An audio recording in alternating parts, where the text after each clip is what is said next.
Praise the Lord. கர்த்தருக்கு ஸ்தோத்திரம். இன்றைய வசனம்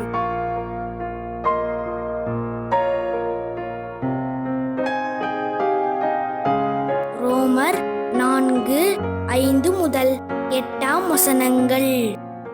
ஒருவன் கிரியை செய்யாமல் பாவியை நீதிமானாக்குகிறவரிடத்தில் விசுவாசம் வைக்கிறவனாயிருந்தால் அவனுடைய விசுவாசமே அவனுக்கு நீதியாக எண்ணப்படும்.